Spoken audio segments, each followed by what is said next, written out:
Good morning, everyone. Today we're going to be talking about pesticides. Now, Carol Roberts, who helps me with so many things, was sent me a little link this week about pesticides. Now, Renee, a few weeks ago, did an incredible job on how toxic chemicals affect us. Um, and when we put, if we were doing an outline and we put up at the top the title toxic chemicals, then we would go down and start if we were doing like, where do these toxic chemicals come from? One of the main places are the pesticides. Uh, we were talking earlier before we started our recording about how life on the farm used to be. And I well remember because I was a little girl in the deep South, and even when we were no longer farming, we still had a garden. And every year, we put out pesticides, just like the United States Department of Agriculture was teaching the farmers to do in order to increase yields. So, yeah, we were killing a lot of pests, but we're also doing some terrible things to the environment as well as to our own bodies. And since I love to be outside working on the farm, I well remember putting my hands in that stuff and throwing it on the crops. Some of you may be old enough to remember chloridane. If you're in the deep South, Cindy, you may remember chloridane. The handfuls of the white pesticides that you covered the vegetable crops with, especially the tomatoes. And maybe we used gloves, maybe we didn't. Did we use masks? No. Did we use long sleeve shirts? Probably not. So the manufacturers, when there is a lawsuit, they will say, well, they didn't follow the instructions. But I want to tell you, there's no way that doing all of that, unless you'd been in hazmat suit, could have kept you from being contaminated from chloridane, and especially as it went into the lungs. Chloridane has blessedly been um, forbidden to be used, discontinued in the United States, but the residues are still breaking down in the soil. We've no idea how many years it will take to break down the soils. Now, the central thing that pesticides do to a pest is they break down the central nervous system. Um, the um, the One of the things that the little clip that Carol sent me mentioned was the link of one of the pesticides we'll look at a little bit more closely in a minute. It's linked to Parkinson's. Now, most of you know that I'm a woman of faith, and I've spent many, many years just simply asking the Lord about things. And I began to suspect, maybe 40 years ago, 30 years ago, I don't even know how many years ago, a link between herbicides, pesticides, fungicides, and neurodegenerative diseases such as Parkinson's. And I was praying about a particular person one day, and this has been since LifeVantage. And they had just been diagnosed with Parkinson's, and I said, is there any in the family? And we're going to come back to that. Is there in the family? And they said no. And so I said, well, what does he do for a living? And they said, well, he works at a golf course. I knew immediately that it was the chemicals. And so I encouraged them to do what I'm going to encourage everyone who's listening to me and everyone you know to do. If you have been exposed to a pesticide, I want you to, as quickly as possible, get on the nutraceutical called Protandim. And I'm going to tell you why. There's no claim here that it's going to cure Parkinson's, but there is scientific proof that it increases the antioxidant enzymes that are necessary to help get these pesticides out of the body and to prevent them from doing the kind of damage they do that causes Parkinson's and other neurodegenerative diseases. So this morning, we're just going to look at a little science, and then we're going to do um, some talking about what's really happening.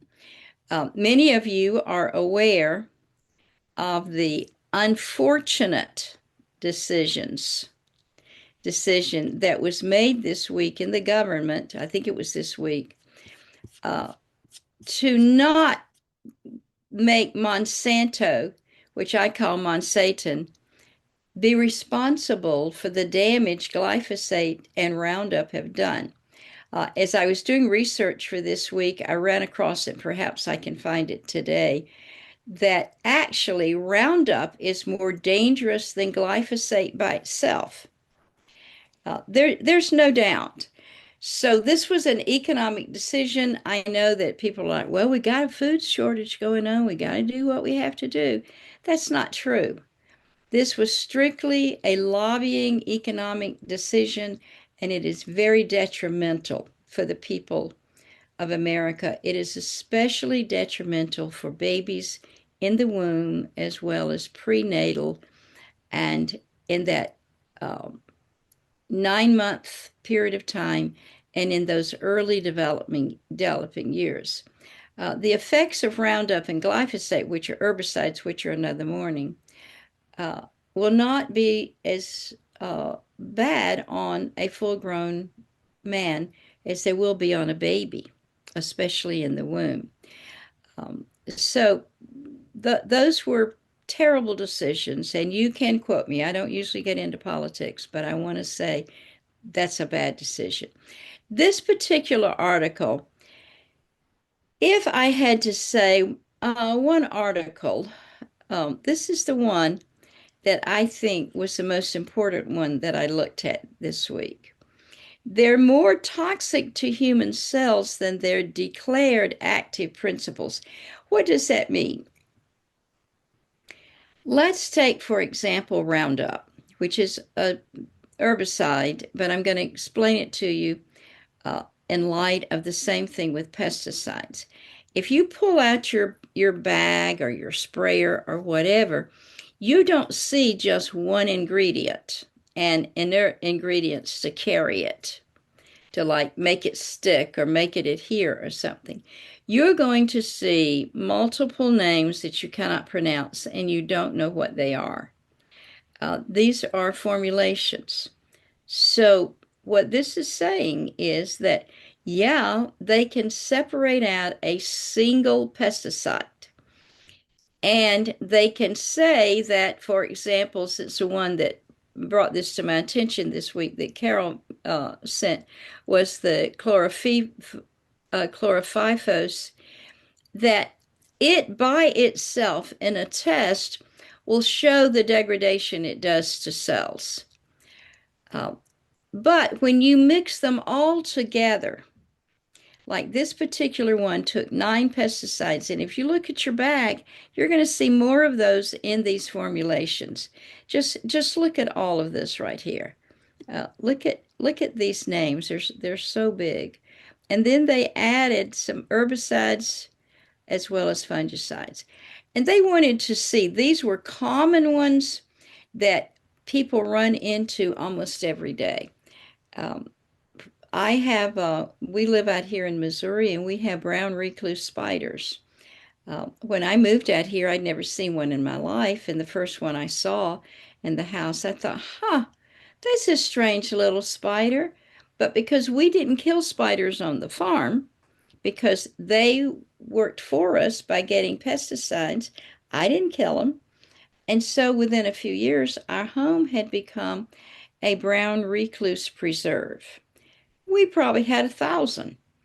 And then we had actually a child visiting us, and he said, Miss Sheppard, I found a brown recluse in my bedroom. And I went, no, honey, that's just one of those strange looking little Missouri spiders. And he said, it's a brown recluse. And I said, oh, I don't think so. So the next day he caught it in a jar. Brave little boy. And in order for me to convince him there was nothing to be worried about, I took it down to the EPA or one of the uh, government agencies, and said he thinks this is a brown recluse, and I just wanted to assure him it's not. He looked at it and he said, "Well, ma'am, let me assure you it is a brown recluse. And where you've got one, you've got thousands." And I went, "Oh no, my house is full of them because I've not been killing them." And he said, well, pesticides, because I was thinking, horrors, am I going to have my house sprayed? Because I normally don't have my house sprayed. And he said, no, because they're reclusive. They hide deep, deep in the baseboards until the pesticide is no longer active before they come back out. So he suggested spider boxes. So if you are at my house, you will see we have so many spider boxes down. And I'm glad to say, through that slow and consistent efforts, we're down to only a few every year. And I have found that Young Living's thieves preparation, if you spray your baseboards, they hate it and they will move out. So, but what I'm doing to prevent using pesticides in my house wouldn't be enough if I were using any of these things, because they would be actually changing the DNA that would be passed on to subsequent generations. Now, I'm not having children, I'm past the childbearing age, but people coming into my house who are still the childbearing age, and some of them pregnant from time to time, we would be actively and potentially changing the DNA of that person. And I'm going to talk a little bit more about that in a minute. I want you to notice this sentence. Roundup was among the most toxic herbicides and insecticides tested. And then get this one. The formulations were up to 1,000 times more toxic than their active principles. So they're saying our results challenge the relevance of the acceptable daily intake for pesticides, because that's only from the one pesticide. So when you say, oh, well, this is not going to accumulate, they've tested on one. So the formulations are more dangerous. This is a great article. It goes back in here, and for those of you who are interested, you can get in here and spend hours and hours and hours studying it. This was the important result. Every one were more cytotoxic and far more toxic. They mentioned one that wasn't. And the fungicides were the most toxic. Um, Even in preparations lower than the agricultural dilutions, the herbicides, and then insecticides. So when you go down here and look at their charts and all, you see that basically what many, many people are doing on a daily basis is they are being overly exposed to these dangerous, dangerous chemicals. Now, this is the one that I started studying because it was in the link, the chlorpyrifos, or maybe it's pyrifos. Um, it is widely used to control pests on agricultural crops, golf courses, and commercial settings. So quite often, a man goes out for to enjoy a golf game, not realizing that he potentially is not just shortening his life, or a woman too, but also by creating a ingesting neurotoxins that can cause Parkinson's and other neurodegenerative diseases. Um, this is one of the things that I wanted to show here to you, is that overexposure can cause acute poisoning, resulting in blurred vision, seizures, muscle tremors, and even death.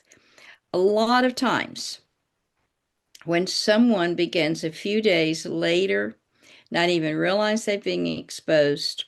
Uh, they are beginning to see the results of a neurotoxin. This is a particular one, and I do have a chapter that I'm working on.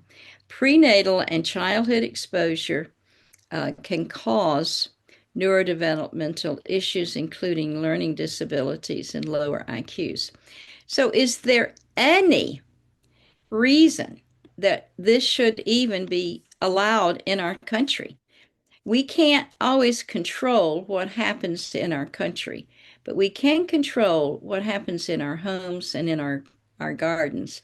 This one, I just went back and looked at chlordane, those of you who are remembering it, and how very, very dangerous it was. It was sprayed on corn and citrus fruit, domestic lawns, gardens, um, and it was, well remember it being sprinkled around homes for termites. Um, and I well remember the smell of it. If you ever used it at all, you will remember the smell of it. So, what can we do? What can we do? Well, this is what we can do. We can tell people that we have the best thing in the world to help clear pesticides out of their body. And this put a new dynamic within me to be more proactive about sharing about Protandim. And this is, and I'm saying this in a recording on purpose. We have clinical proof, FDA approved statement that Protandim is clinically proven to reduce free radical damage. Everything I read said that what happens with pesticides is they create immediate oxidative stress, reactive oxidative stress, by making so many free radicals rapidly.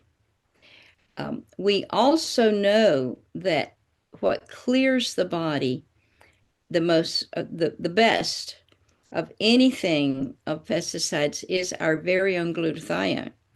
So they will give in an emergency room, for example, injections, IVs of NAC to try to get the body to make more glutathione, to clear the body of Tylenol, to clear the body of pesticides. If someone has been overexposed to a pesticide, they bring them in and they recognize what it is. They will give them IVs of NAC to make more glutathione, but it cannot make more glutathione than our little yellow pill can make. In vitro, our little yellow pill increases the body's production of its own glutathione by 300%. Now, this is dependent on each individual, and that's why sometimes people do need to take more than one. So, this little article here, 2024, it's up to date, is saying the role of nutraceutical against exposure to pesticide residues, the power of bioactive compounds. We have the most powerful bioactive compound in the world. I'm not saying just here in America, I'm saying in the world. And the fact that so many times we almost apologetically tell our friends, but you've got to go back to using the ABC prime time to let them know about oxidative stress. Now, years ago, when I was teaching free radicals, people thought I was the radical. However, now people know the term, they know oxidative stress. It's the rare person that I talk to now who doesn't. But what we still have not done a good enough job of doing is explaining that you take this pill every day for the rest of your life. You cannot see what's happening in your cells. If you have pesticides stored in your body, and everybody does, when they've even looked at when they've tested the cord blood from births, there's so many pesticides in the cord blood. Everybody has these. But if you've been on Protandim for years, you're going to have less than the norm.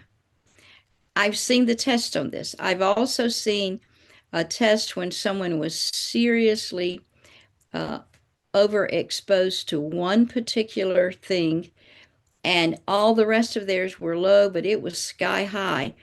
And that was because there hadn't even been time yet for Protandim to do its best, the glutathione, to lower those levels. This was very interesting because this sentence here, in their indiscriminate use has raised concerns, I would say more than concerns, about their potential, I would say potential, no, their adverse effects on human health and the environment. Hello, hello, Congress, hello, President Trump. Now, RFK knows this, but they're doing everything they can to tie his hands and to keep him shut up.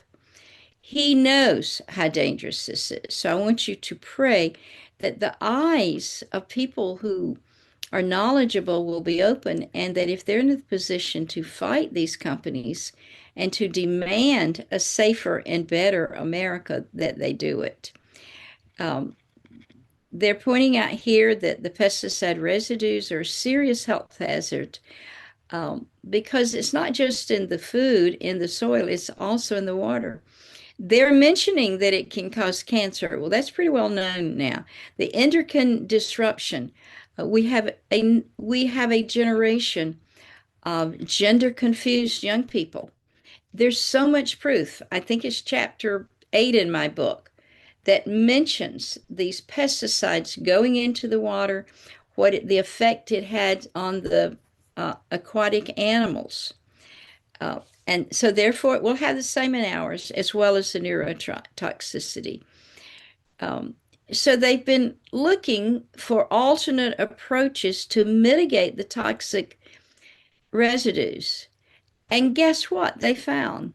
They found that there wasn't a medicine out there. We're not surprised, but they found out that bioactive substances called nutraceuticals that come from whole foods, fruits, vegetables, herbs, and spices have drawn interest because of their ability to mitigate the negative effects. So, what when you go through this, and I know that some of you, when I get off, you do go back and look at these. And Carol, I'm so grateful that you put them on for people to look at. Um, when you get through what about these bad, and some of these you're going to be like, I'm recognizing those words. You come down here to something that you can use as you're trying to help people to understand that taking one yellow pill a day may change the trajectory of their future. It leads to oxidative stress. They explain what oxidative stress is. You should be able to do this with your hands tied behind your back. They began to talk about what all it does. But then it says pesticides can deplete the body's antioxidant defenses, including enzymes such as superoxide dismutase, catalase, and glutathione peroxidase. Have you heard those terms before? So the reason the pesticides can get such a control in the body is their very action in the gut, by what it does, same thing it does to the intestines of an insect, it does in yours to a lesser degree, but it still does it. It also depletes the production of our own antioxidant enzymes. It says that pesticides can inhibit or reduce the activity. So it doesn't just decrease the production, it also decreases the activity, leading to an impaired antioxidant defense system. And we see that every day with the people you run into. You're seeing it every day. It goes on to talk about lipid peroxide, and which, when you get through studying all of that, you're going to go, are you saying this might also cause high cholesterol? But this is so important here. Some pesticides can directly interact with DNA, causing oxidative damage to DNA molecules. This can lead to mutation, strand breaks, impaired repair mechanisms, and it can be passed into subsequent generations. It can disrupt mitochondrial function. It talks about what mitochondria are. And this is so important with neurodegenerative diseases and learning and behavior.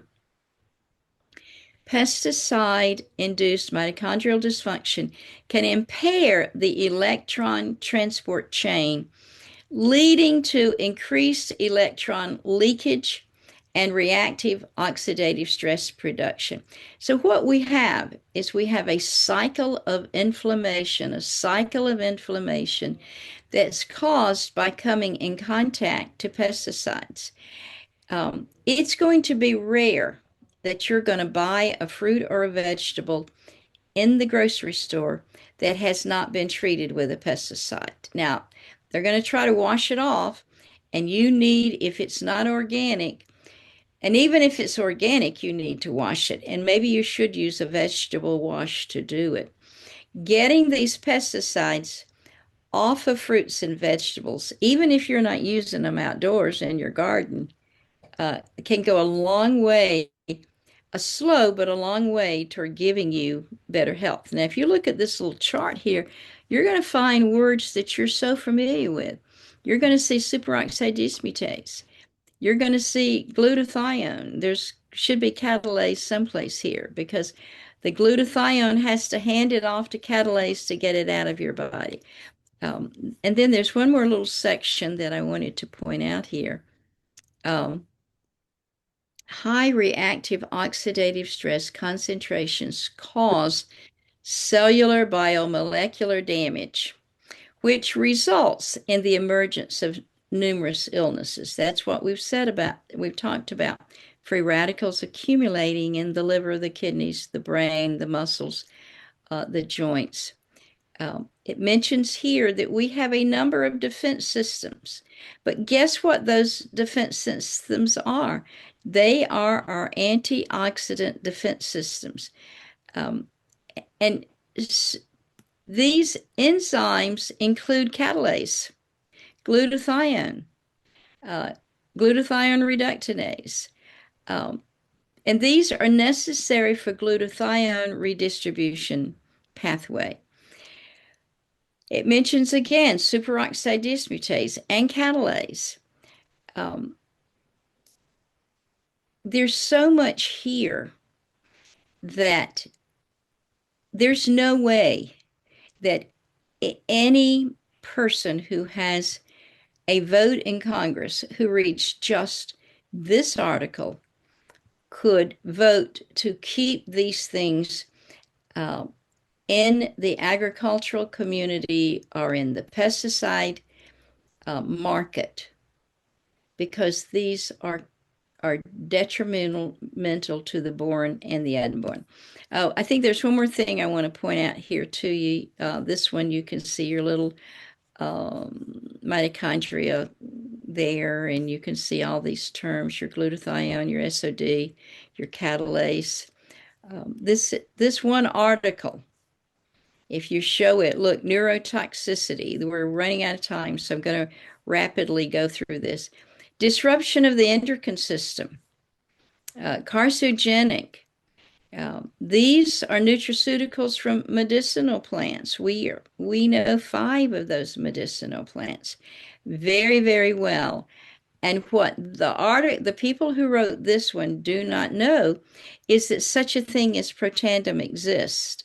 I would love for some university to study what does protandem do to rid the body of pesticides. I think there's one more thing. They even mention curcumin separately. I think they may mention milk thistle. And here's where they're pointing out that NAC can help, but it only helps by increasing your glutathione production, omega-3 fatty acids. We have the top one in the world. It won the award. Ours is omega plus. It helps with the lipid peroxidation to keep the integrity of the cell. Vitamins, you know about. This article is so great. It's one of the ones that I'm printing out and keeping in my own files. Then they're talking about how you can use certain plants um, to as anti-inflammatory in your body. Lots of luck doing this, especially if they've been treated with pesticides. So they say something that anybody should know. These pesticides pose significant risk to human health and the environment, and I want to say to the future of humans. And the reason that I say that is because we are a part of a larger system in the world. We are a part of the environment. What we do to the plants, to the trees, to the weather doesn't just affect us right now, it affects the future. We are not separate from these things. So, therefore, we have control as humans over what happens to the plants and the animals, what happens to the trees, what happens to a great extent now to the weather. Years and years ago, back in the 60s, I was reading that if that being able to control the weather would be the greatest warfare ever. You put an earthquake in a nation and you can stop a lot of the processes that are going on. So, am I being subservient this morning? Am I putting out false information? No. I showed you the science that says pesticides are dangerous, should not be allowed in our nation, certainly should not be allowed in our bodies. I'm also saying I know of one thing that's clinically proven to do something about it. And we've got to be more proactive in letting people know what we have. It's hard as many times as I've been, I mean, as many years as I've been using this, and the fact that people say things like, "You're 83? Ha! What's the secret of your success?" And when I start saying, well, basically, there's one pill developed at the University of Colorado, they want to go ahead and talk about something else. So I then have to wait and see if they're really serious in listening. There's so many options out there now. There's so many false narratives that are out there about NRF2 activation. Uh, People are talking about it and promoting products, and they don't even know what it is. There's so much out there that's bogus. We do not have bogus nutraceuticals. We have scientific proven, and when we go to questions and answers, I would love for you all to help us work on how do we make our voices more effective. Because it's hard to be around someone using Protandim and not talk about it. Hudson and I were discussing this over breakfast. Uh, he and Hunter have been talking about Protandim since Hunter, I think, was 4 years old. And so they can say the ABC primetime almost from memory. Um, they have grown up with it. Now, I might mention that Hunter is between 6'4" and 6'5", by the way. So I have to say that I think that it's also good. Uh, I think that anyone 18 and older should be on Protandim unless they have a transplant. Anyone 18 and younger who has a mental, emotional, or learning, a behavior problem, or any childhood disease will benefit from lowering the cause, which is free radicals.